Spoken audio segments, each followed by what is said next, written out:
I need you to knock some sense into me. I'm sure you can. Yeah, I don't know. I enjoy listening to you. I don't always agree with everything. All right, enough of this persiflage. So, you want my question? I'm certainly not going to get myself in trouble by telling you what to do. That makes great sense. Gosh, that's good. That I overwhelm you with words and wisdom? I've got 7 kids. I feel like I could call you every day. What? Wait, you're telling me I'm wrong? Disconnect. Yes, I am, Dr. Ray. You just need to tune in to Dr. Ray, honey. He's got all the answers. Am I right or am I right? Probably. Now, from the studios of Living Bread Radio Network in Canton, Ohio, the hometown of Mother Angelica, here's Dr. Ray. I don't know. That guy can say, I listen to you, I don't always agree with you. That's fine. He's comfortable with being wrong. Who am I to say he can't choose that option? Thank you for joining me here on The Doctor is In, Monday through Friday, 1 o'clock Eastern Time. This is our Friday variant most of the time. Sometimes we come on with your calls on Friday, but this is look-back calls. These are calls from previous programs on various topics where I wanted to expand upon the call, but I couldn't. Obviously, there were people waiting in line, calls coming in. So we had to deal with particularly what the person was asking about or commenting about and stay on track for the most part. Sometimes I will go in a different direction because I think that's really what they're asking, but there are many aspects within the call, whether a term is used, whether a diagnosis needs to be explained, whether there's something I would like to pursue, but I can't. Time contingencies won't let me.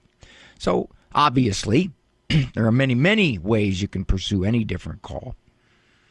But Look Back Friday just gives me one more option. Now, that all sounds very altruistic. It all sounds very helpful.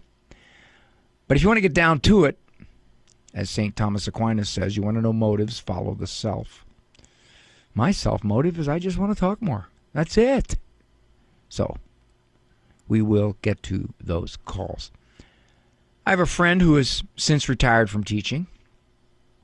When he actively taught at a high school, he told me often about how absolutely difficult the kids with smartphones were making his job as a teacher. In terms of, for example, taking pictures of the test for later periods. Some kids are very shrewdly capitalistic. They sell a copy of the test. Some, he would say, what's so interesting about your lap? Because he would catch them looking down on their phones, scrolling, trying to search the internet for an answer. I see a little bit of this when we play trivia on Wednesday nights. They have to be very careful about people quickly looking to find out the answer through their smartphones. So what do? Well, it took them a long time coming. I think so often when there are widespread sociological phenomena, it takes a while to catch up to a good solution. It goes on for a time before somebody says, you know what? We better do something about this. I don't know how many states have done this, and I don't even know if it's official yet. And it's one of the last states I would expect for it to occur. The state of New York. The governor has called for a, quote, bell-to-bell school cell phone ban in her state budget. Now, that's a national movement, and it's designed, now they said it's designed to rein in the easily distracted, social media obsessed youth. Yeah, but I think the smartphones can be used in all kinds of ways to sabotage and make teachers' lives more difficult. What does this mean? What is a bell-to-bell cell phone ban? It means students would be prohibited from using their cell phones during the entire school day. First bell to final bell. Okay. Now, my first thought on this is, well, you can prohibit it. So what? They're going to find ways to use it. So if you prohibit it, how do you enforce it? If they use it, do you take it? If you do that, you could run into a problem with parents. It's not unusual. Many teachers will tell me that. I can deal with the kids. I have a tougher time dealing with the parents. And, okay, what about in the halls? What about crowds when they're sitting in bleachers for some kind of pep rally or anything like that? How do you know? So, yeah, to simply say you're not allowed is hard to enforce. What you have to say is, if you bring them, boy, how would you enforce that? Now I'm catching myself. If we catch you, we take it, I suppose. Pick it up at the end of the day. Or if you say no smartphones allowed, what about practice? What about all the calls for after-school activities? That's a problem. So if you're going to say they're prohibited, it logically follows, how do you enforce it?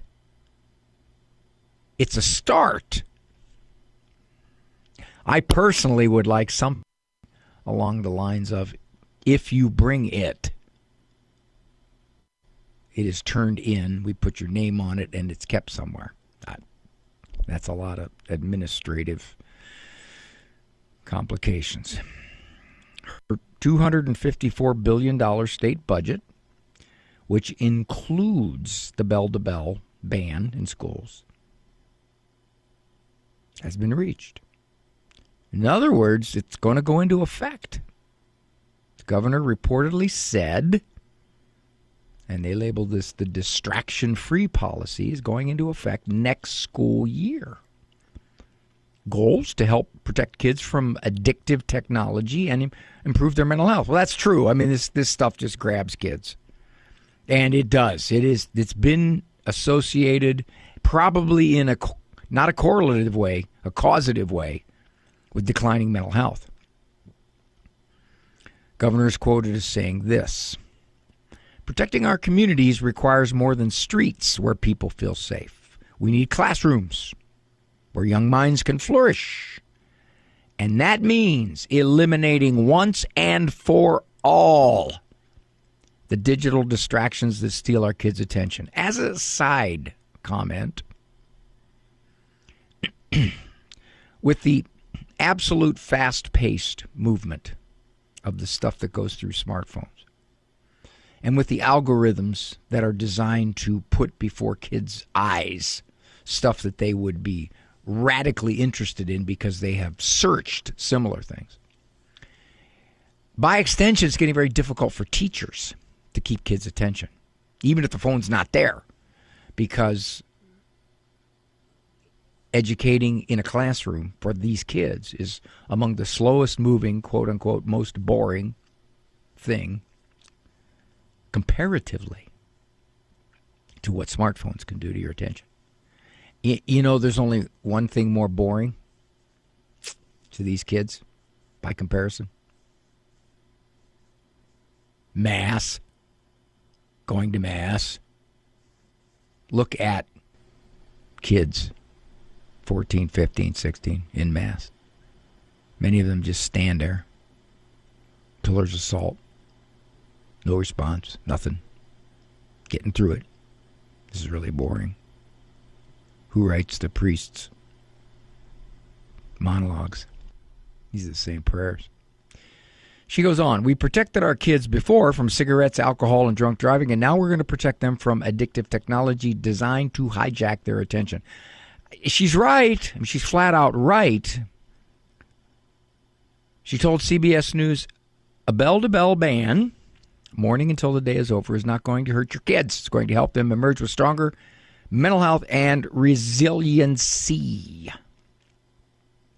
The ban would not only include smartphones, like smart watches, it would also be implemented during lunch and study hall, not just classroom. Exceptions? manage a medical condition, or translate words.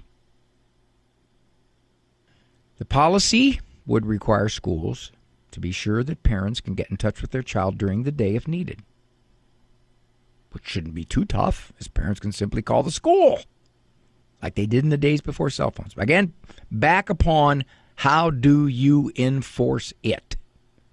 That seems to be, for me, the big hurdle. Kids are going to bring them in, and they're going to find ways to use them when nobody's looking. What do you do? Yeah, we'll find out, huh?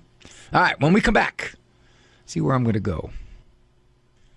Kat from Florida has a husband who is not talking to his parents. About a serious happening. Thank you for joining me. I'm Dr. Ray. We'll return after these messages. Underwritten in part by the following nonprofit. Are you paying high prices with a traditional health insurance company that pays for things that violate your conscience?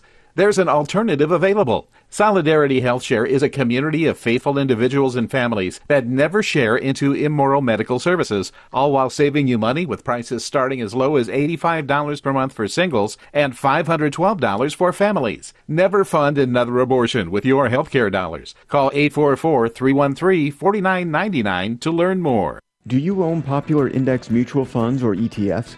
If so, you're automatically own shares of companies that conflict with your moral beliefs. Ave Maria mutual funds are managed to conform to pro-life and pro-family values. Long-term investors can invest in the no-load Ave Maria mutual funds. The experienced professional portfolio managers make decisions based on investment fundamentals and pro-life values. You can learn more about Ave Maria mutual funds today at 866-AVE-MARIA or visit AveMariaFunds.com. The following program is brought to you in part by MyCatholicWill.com. Surveys show that more than half of Americans do not have a will. At MyCatholicWill.com, it takes as little as 15 minutes to write your will and secure a legacy of faith. MyCatholicWill.com is the exclusive online destination for creating a Catholic will.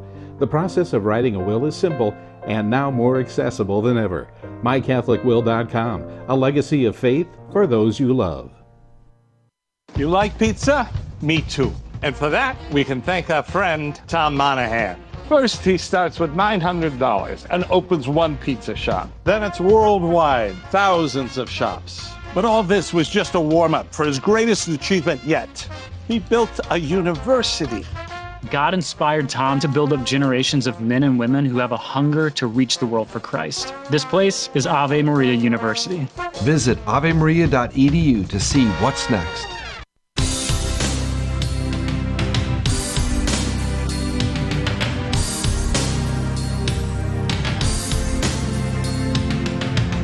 Thank you for joining me. Dr. Ray Guarendi, program The Doctor is in Monday through Friday, 1 o'clock Eastern Time. The television show, Living Art with Dr. Ray, very soon will be airing brand new programs, season number 14, where we traveled about St. Louis, and we were in Ave Maria Radio, well, Ave Maria University, down there in Florida. So we had a chance to be out and about.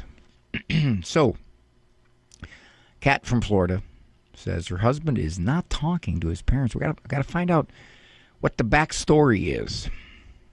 I just have, I think it might be kind of an odd situation. I've been kind of racking my brain about it for a couple of weeks now.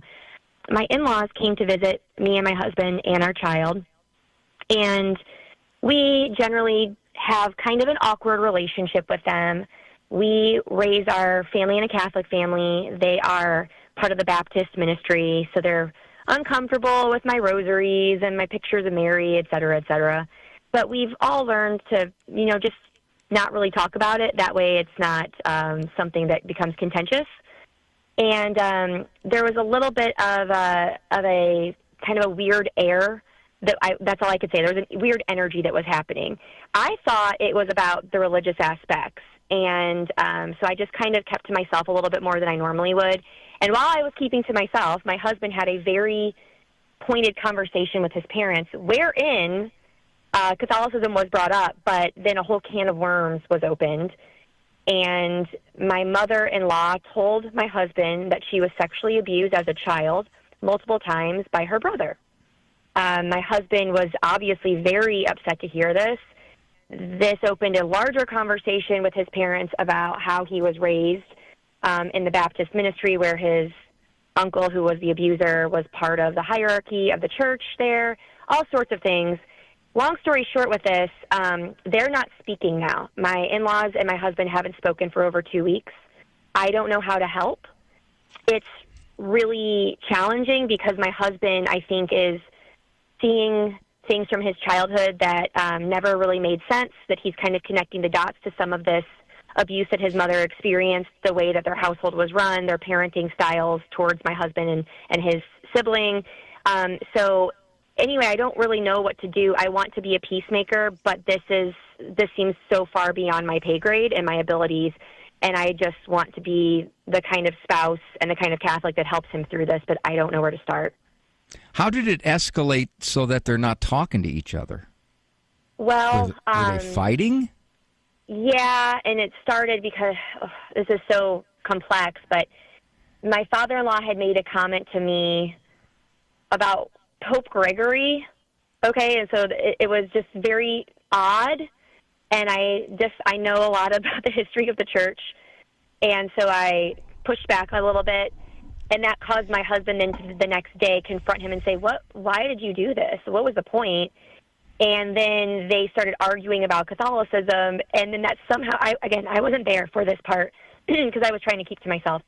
Apparently, the argument about whether or not Catholicism is Christ's true church turned into a larger conversation about their church growing up and the parenting and the version of Jesus they presented to my husband, guilt and shame and all these sorts of things. And then, bam, my mother-in-law reveals she was sexually abused by her brother. It sounds like, and my husband's not, yeah, sorry. I wasn't there either.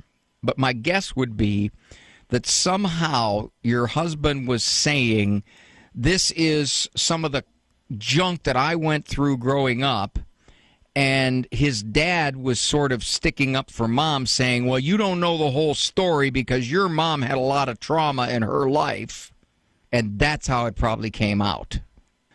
I don't think it was like that.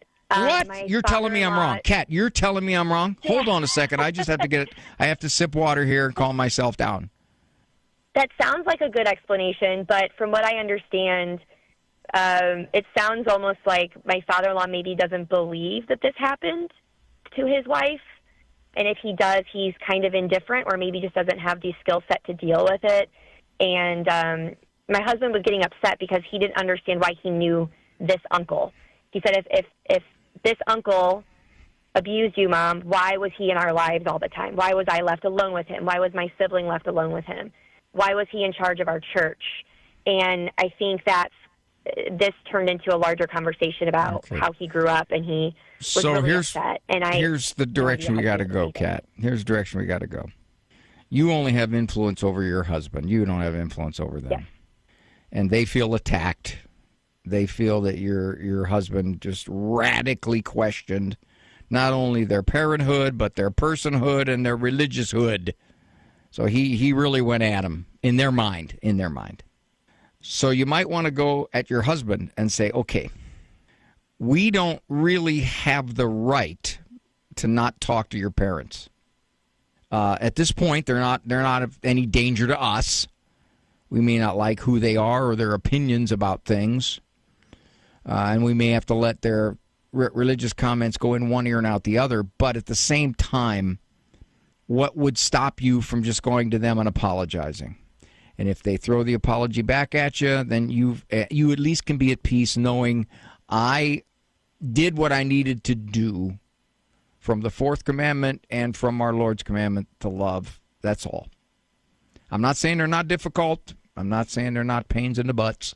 But right now, your husband is not talking to them. He's made no effort at reconciliation, correct? He called his mother a couple of days after that, and they got into a really heated conversation. And then his dad tried to call him, and he's so upset that he said he can't talk to them right now. See, when somebody gets that upset, part of what they're often saying is, this shouldn't have happened. I shouldn't have had to deal with this. This is ridiculous. This is hurtful. This is offensive. All of that. No argument there. No argument. But it did happen. And it can happen. And people can do stuff like that. So maybe your husband needs from your help to say, okay, all right. I know who my parents are. I know what they're like. I don't need to argue with them. Because what he's doing when he argues with them, you know what he's doing, Kat? He's going, why can't you be different? Why do you have to be like this? That's what he's doing, isn't it? So true. Yeah, he's trying to convince them. Don't be like that. Be good parents. Be nice parents. Be understanding of us. That's what he's saying. And if he accepts that they're not, at least for the moment, he won't get so upset. When somebody reacts emotionally, very strongly, dramatically, to either a conversation that went haywire or something you said about them, got to speculate that for whatever the reason, they're taking what you said and it hit them very, very hard. You didn't anticipate. Now, my first guess, which I think probably turned out to be accurate, even though Kat said no. Maybe that's why, you know what? Maybe that's why I put this in the look back quay. Because, in fact, I think the point I wanted to make was whether he realized it or not, her husband did question or attack his upbringing. Now, already they're going to be sensitive. Why? Because he converted. He was raised Baptist. He married Kat. For whatever the reason, he converted. Maybe he saw what the Catholic Church taught and he realized that the way he was raised, that's not what he was told about the Catholic Church. It wasn't true. Or, as they might interpret it, well, you got to go that way because your wife made you. Or he turned his back on what they raised him with religiously. So they're already sensitive. A couple of things I think he could do to open up the reconciliation. One, after he apologizes. See, sometimes when you apologize, you are saying, okay, I'm sorry for what I did, but it leaves open that you're still wrong. I shouldn't have done what I did, but you're still wrong. What if he softens the apology with, I need to know what I said that hurt you. Please tell me what I said that hurt you or offended you. I'm sorry, and I want to know it. I don't want to do that. Can you tell me that? Maybe they will, maybe they won't. I don't know. Then, if he wants to take it a step further at some point, because obviously they're arguing about religion, he could say, tell me what you don't understand about the Catholic faith. Or tell me what you don't like about the Catholic faith. Or tell me what you think the Catholic faith is seriously misleading people. Just tell me what you think. I want to know how you see it. Now, obviously, they're going to say things that you could easily have a comeback to. Well, the Catholic Church goes way beyond the Bible. That's all. They go way beyond the Bible. The Bible is the Word of God, and that's all we need, and that's all we have to have. Okay. So you think that a lot of the Catholic teachings might not be biblically sound. That's right. Okay. Which ones are those? Tell me which ones those are. In other words, you're not going to dispute them. You're not going to say, look, no, that first of all, the Catholic Church is the one who gave you the Bible. You get into that, it's going to be a big fight. So use the questions, if you can, on top of the apology. I should have said this when Kat called the first time, but it didn't have enough time. The call was already over 6 minutes. It's Dr. Ray.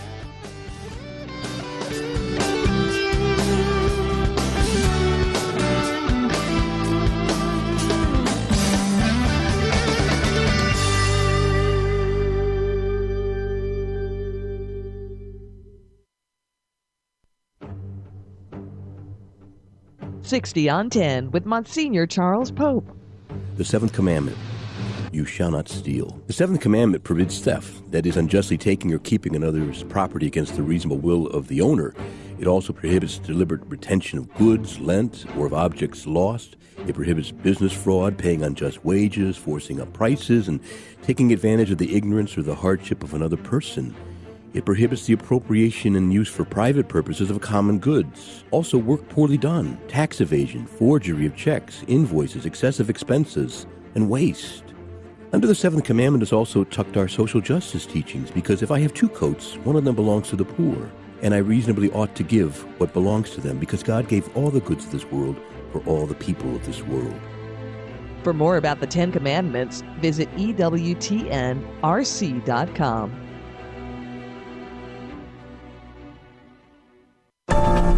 Christ is the Answer with Father John Riccardo. John 14. This is Jesus in the upper room with the disciples before he's going out to his sacrifice of himself for our salvation. And Philip says to the Lord, "Show us the Father, and we'll be satisfied." And Jesus looks at Philip and says, "Philip, have I been with you all this time? Don't you understand? When you see me, you're looking at the Father." In fact, only two people throughout human history have given rise to the question, not who is he, but what is he? The two people are Buddha and Jesus. Buddha's answer was, don't come to me, don't look to me, look to my doctrine, look to what I teach.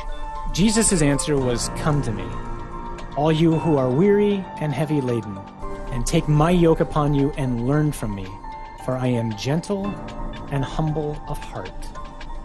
Jesus is explicitly claiming to be God. I didn't take my faith seriously, which probably means I never really got it to begin with. No, I didn't want to give up sin. I mean, the reason we sin is because sin is fun. But it's self-love sin. But it's amazing with God's grace how easy trying to not sin it really is. If you've been away from the Catholic Church for whatever reason, we invite you to take another look. Visit CatholicsComeHome.org today.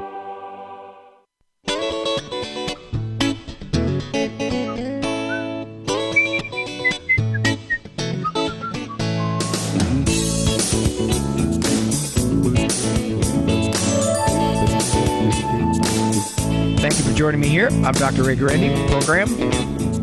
Doctor is in. Variant of the program. Look Back Friday, where we take previously recorded calls. Edited at the capable hands of my producer man and editor, Andrew Kruchek. Father of Audra Rose and John and Audra Rose now is a teenager, I believe. He hasn't called me yet, though. Apparently he's a pretty good parent, or he's just not wanting to humble himself to ask my advice. He's just hoping that somebody calls this program about a 13-year-old girl. Okay, let's see where we're going. Rita from Ohio, has a question. Cognitive disorder. We're going to find out what she means by that. Hear a priest say something like, we're saved by grace, I understand that. But he also said, I'm nothing but a worthless, useless servant of God. And I thought, do I not understand something? Because I think I'm really important to God, that every human being is extremely valuable. Another preacher said, all I can bring to the cross is my sin. And I think that's not correct. So I thought you might help. This is what you call cognitive dissonance, Rita. You know what cognitive dissonance is? I think so. Go ahead. You say it, Miss Smarty Pants, then. Go ahead. Someone's not understanding what they're saying. Well, you're close. Okay. It means to have, that's why I'm the professional, Rita, okay? Don't try to do this at home. You could hurt yourself. It means to have two ideas in your head that are contradictory, and you're trying to make sense of it. Yeah. So the two ideas you have is, on one hand, we are worthless servants. We're sinners. On the other hand, we are infinitely valuable, as God sees it. Correct? Yeah. Well, they do fit together. So where should my understanding lie? Both. On one hand, our Lord says that. He says, when you do what you're supposed to do, just say, I'm a worthless servant. So he said that. But our Lord also said that, are you not of more value than a sparrow? The hairs on your head are numbered. So he basically put the two ideas together. On one hand, yes, we recognize that we have fallen human nature and we are sinners. Fortunately, that is irrelevant to God's love for us. He's going to love us because he's loved, not because we're lovable. See, we tend to think, well, I got to be a good person. I got to be lovable, and God will like me, and he'll respect me. No, he's going to love you no matter what. But he doesn't want you to stay that way. So I think what you heard, Rita, that confused you was that each particular priest focused on one aspect at the time to the exclusion of the other. Now, normally, I'm tempted to say, does that make sense? But that's dumb. That's a dumb thing to say. Because if it didn't make sense, you'd be kind and sweet and you'd say, yes, that really helps. And then you'd hang up thinking, he muddied the water even worse. So I'm not going to say that. I'm going to say, questions? I remember a verse about bringing the fullness to the table also.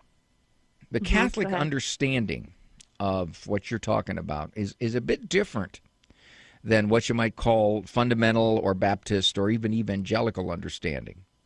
They heavily emphasize that we are worms. We're sinful worms. Yeah. And the only reason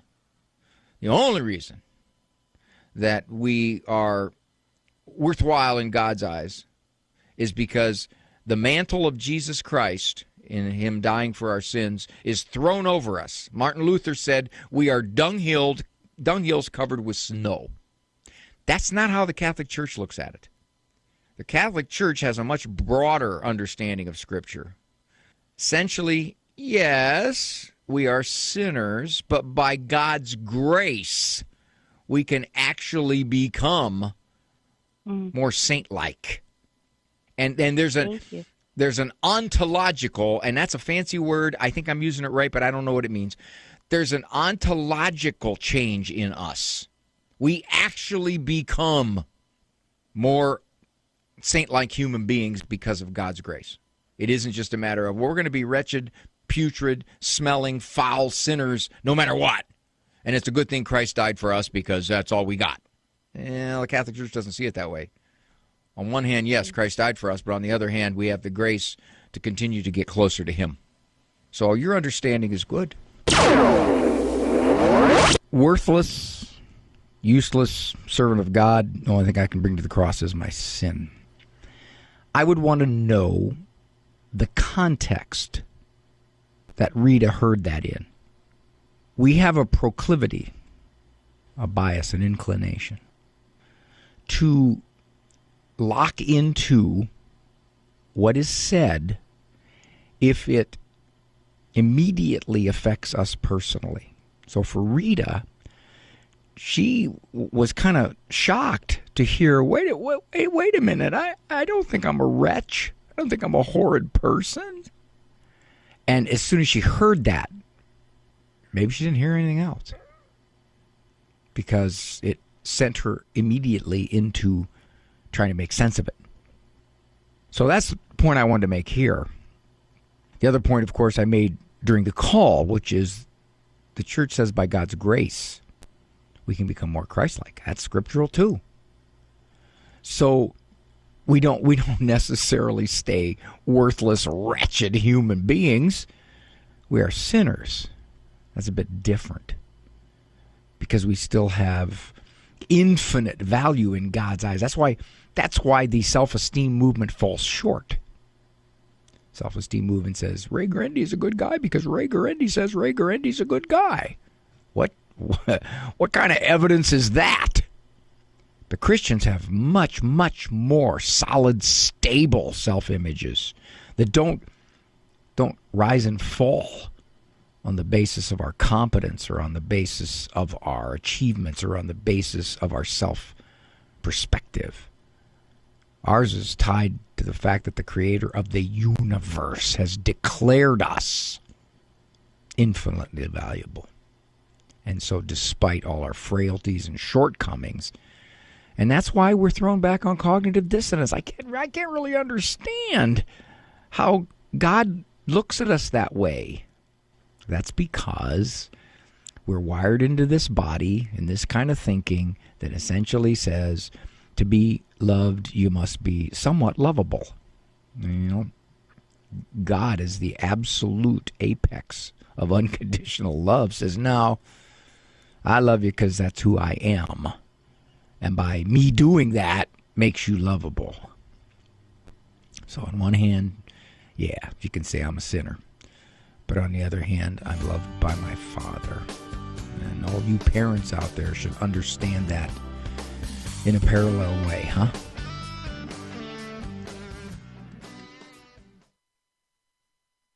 How best to express ourselves to God?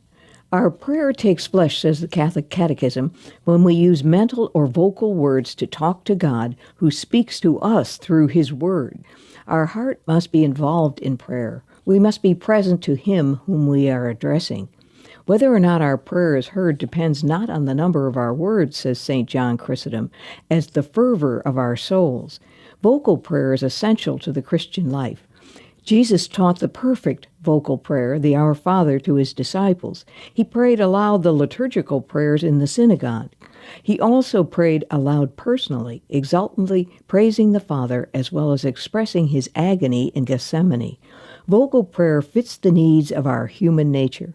We are body and spirit, and this need corresponds to a divine requirement. God seeks worshipers in truth and spirit. This is Peggy Stanton, and this has been the Order of Malta's Minute with the Catechism. The Heart of the Interior Life with Elizabeth Jingle. Why does God permit the experience of spiritual desolation? In the 9th rule of St. Ignatius of Loyola's 14 Rules for the Discernment of Spirits, St. Ignatius teaches the 3 principal causes for why we experience spiritual desolation. The second reason, as St. Ignatius teaches, is to try us and see how much we are and how much we extend ourselves in His service and praise, without so much payment of consolations and increased graces. This second cause is a trial, which invites the heart of the disciple to persevere in the trial of spiritual desolation, despite the lack of spiritual consolation and increased graces. Father Timothy Gallagher writes, through this trial, something is seen. Through it, a clear sense of our spiritual identity, how much we are, and of how perseveringly we will serve in the time of trial, how much we will extend ourselves, emerges. For more information, visit AveMariaRadio.net.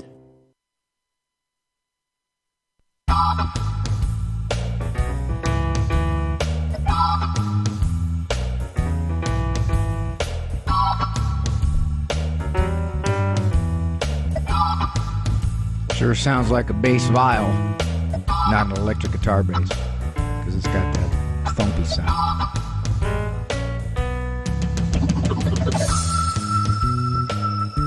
Nice music, Andrew. Good stuff. Thank you for joining me here. Dr. Ray Guarendi, program Doctor's Invariant of It. Look Back Friday. See what's in the queue next here. That one's going to go to there. Let's go to Linda from Ohio. She has an adult grandson that she's got some concerns about. You got these parents who are saying, oh, that won't hurt him, not a problem, right? Yes, sir. Yeah, there's a lot of that, Linda. There's just a boatload of modern parents succumbing to the technological feeding of the culture. So he's playing Grand Theft Auto. That's a nasty, vile game. Oh my God! I sat there and watched it for an hour so I could get it. I knew he was doing it, but I said, I'm going to go back there because what's keeping him back there in that room? And I went and sat for an hour and watched, and I said Hail Marys. I held my mouth because he's special and he thinks it's cool. But he was making all kinds of comments like he didn't have enough money for the prostitute and to go to the strip club. And he's a really nice kid. He doesn't even talk like that. But what I'm well, he's going to start talking like that. He's going to start talking like that. He says words. They have cuss words, horrid cuss words. And I have heard him cuss. I've never heard him cuss till the last 6 months. And an there you go. With it. He's being shaped. Yeah, and she said to me, oh, he would never hurt a cop. I said, he did today. He killed 8 of them, is what he did. I said, who's to say he's not going to pick up a gun one day? Does his mom even know what this game is like? I don't think she does. I know Daddy goes in that room because he's an idiot. So I know he goes in that room and okays it because he plays it with them. Or plays it while Johnny's watching, but because he hasn't got a brain. But Mother has a brain, and she, for some reason, comes off by saying, "Oh, he's not going to hurt him." He always says hello to the policeman, and I'm like, "Oh my God, one day he's going to shoot him, and he's going to be in jail." Well, here's where you're losing credibility. Here's where you're losing credibility, Linda. If you frame it like that, they're going to say, "Come on." Kid's not going to go up on top of a bell tower and start picking people off. But here's what you can do if you don't tick them off, because it sounds like they don't want to hear this from you. No. If you do bring it up again, be ready for blowback, but also just ask a question. Okay. Is he changing?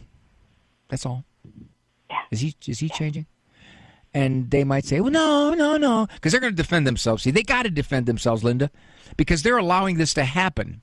So if anything bad happens, they can't say, well, that was our fault as parents. We allowed it. Oh, boy. No, they're going to dig their heels in. He's fine. He's not going to kill a cop. He says hello to cops. He's a great kid. He's not going to get a prostitute. Come on. That's what they got to do. So sadly, tragically, what's probably going to happen is they're going to see. How old is he, Linda? He's 28, but he's like how it goes, 10 years old, probably. Okay, so he's significantly developmentally delayed. Okay, so he's a very little boy in a big body. Yeah. If, in fact, he gets violent with them, or he cusses them, or he goes on to pornography because now he's very much getting stimulated by all this, and they notice it and they don't like it, which probably means Mom won't like it, because what you're describing from Dad is he's either oblivious or he doesn't care. So all that said, they may respond like, okay, this is not good. However, here's the other thing, and I'll give you good news for you. As vile as these games are, and they are, fortunately, some kids navigate through them without devastating moral and personality changes. I know that sounds bizarro, but it depends a lot on the kid, and it depends upon a lot of other stuff that's going on. Now, you didn't say this. I mean, he's not a baby. He's a really sweet guy, and he is mature in a lot of ways. But I've noticed a change in him, so that's a very good thing to ask. That's what you ask Mom. Say, have you noticed any changes in him? No, I don't notice anything. Okay. And then 6 months from now, you ask it again. How's he doing? You notice any changes? Because he's always so sweet. Is he anything? Because I got a feeling the first place it'll be manifest is he'll get more difficult. Up to this point, you sound like he's been cooperative, but he'll get more difficult. Yeah. And that's where Mom especially will notice it. She's going to have to try to deal with this 28-year-old, 10-year-old. Yeah. Yeah, I know, honey. But you've said your piece with them. Unfortunately, you can't do anything about that, but you can throw out a question, and hopefully they won't get too mad at you. I've wrestled with this for so long as a psychologist, and when people come into my office, I have a chance to explore it with them. But from a purely macro perspective, what is it about so many parents that allow the culture to say, this is what your kid should see, this is how fast he should grow up, this is what he should be allowed to have and to do because the culture says it, society says it, his peer group says it? What is it about so many parents surrendering? Now, in this case, I would explore if there's some parental guilt involved. Here's a young man who's 28. He's living with his parents and parents until one or both pass away. And they're thinking life, well, perhaps Mom more, life has ripped him off. He doesn't have all that would lead to a typical maturational existence where he would get married and he would have kids and he would be able to work a job and he would be independent. So if this is what makes him happy, this is what he likes, I have no reason to stop it. Now, I've seen that a lot. It's called he's special needs guilt. I talked about that in one of the chapters in one of my early books, which is a lot of parents give up their authority or they give up their standards because they figure this child has already been shortchanged by life. And if I can make his life easier, whatever that might entail, I'll do it. So I would wonder if that's part of it. Another aspect for a lot of parents is that social norming. Social norming is very powerful. This is what kids get. This is what they see. This is what they're allowed to have. And therefore, is it normal? And so if it's defined as normal, it's allowed. The question, is it good, virtuous, or helpful, is secondary to is it normal? Is it typical? Is it expected?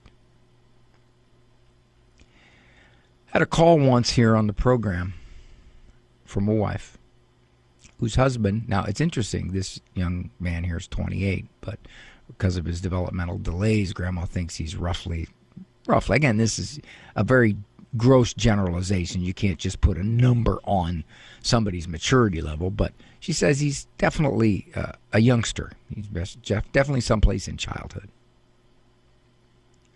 Now, given that, this wife who called in the show, her husband, I think he was in his 20s somewhere, he was just fascinated, attached, long periods of time playing video games. And she made a plea to the moms out there, saying, please, when you allow this as a parent, this unfettered access to these games, this video entertainment, to your adolescent boys, your teen boys, think ahead to their wives. Some of them grow out of it. Some of them don't. They become husbands. And these games, these attention-stealing, stimulating games, take time away from the wife, and if there's kids, the family. It's far more entertaining, far more stimulating than normal living, if you will. And she made her plea. She said, don't just automatically think that this child is going to grow up and say, okay, those are the games of childhood. I'm past that now. Some do. A lot don't.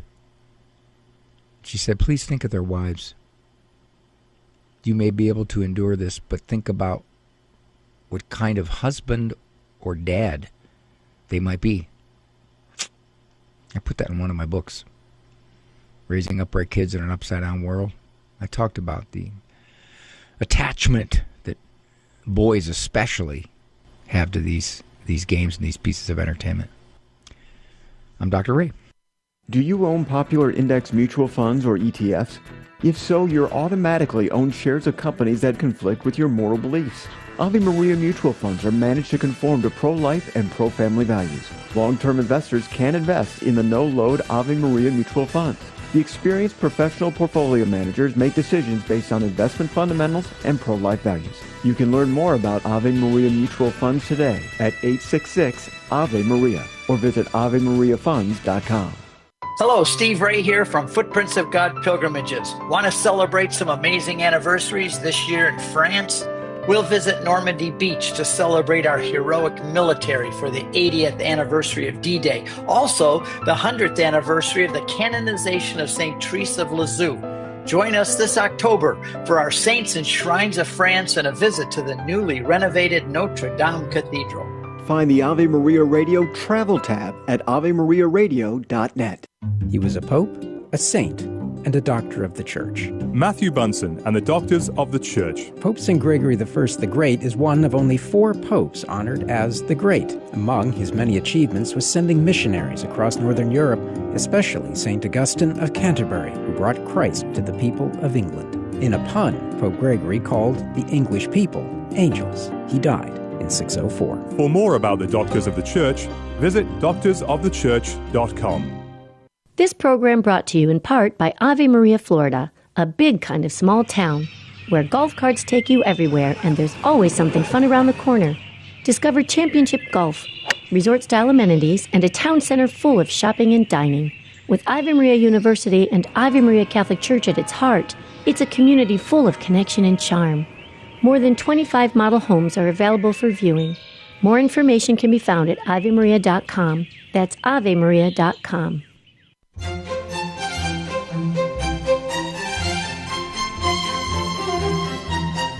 Okay, we've had a number of email requests that I need to be a little more sophisticated, a little more cosmopolitan. Rather than attempt to change my personality, which would take an enormous amount of effort, I just told Andrew, throw in a piece of music like that every once in a while. It creates the impression. My wife and I noticed the radical difference between raising our oldest son, who's in his 30s now, and our youngest daughter, who's in her 20s. The change took place heavily in technology. Andrew, of course, we allowed him to play video games. In and of themselves, they're not awful, they're terrible and evil, but he played games like Civilization and John Madden Football. And, of course, we limited the amount of time he played those games.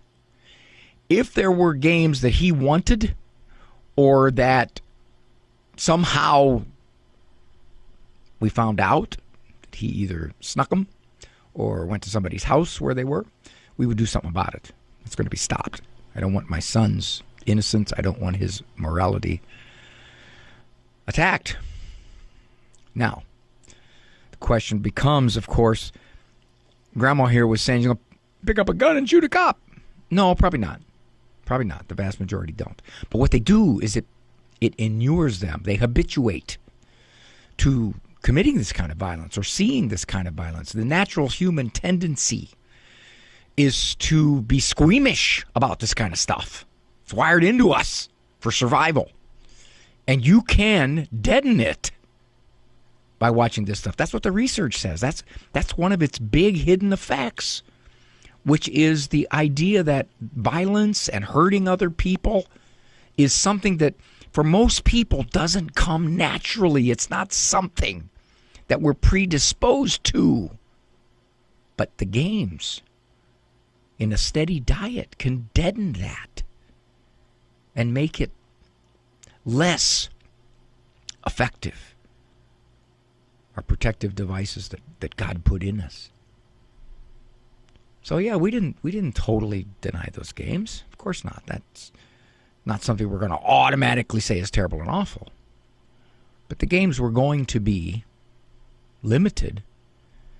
We're going to sit there for 2 hours. That's not going to happen.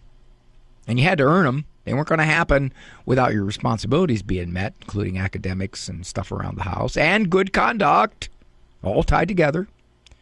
And the fact that without those games leaves more time for outside play, reading, interacting, doing all kinds of normal human things. So yeah, that's a piece of entertainment.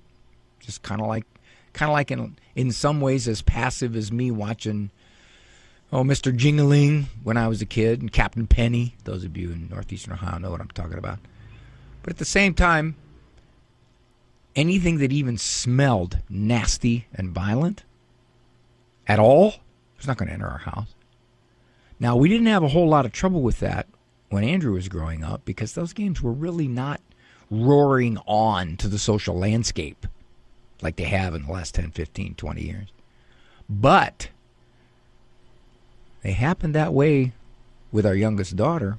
Unfortunately, she wasn't into those. She was definitely into the smartphone and social media, which we had to struggle to keep a very close eye upon, and certainly delayed her getting a smartphone until well into high school.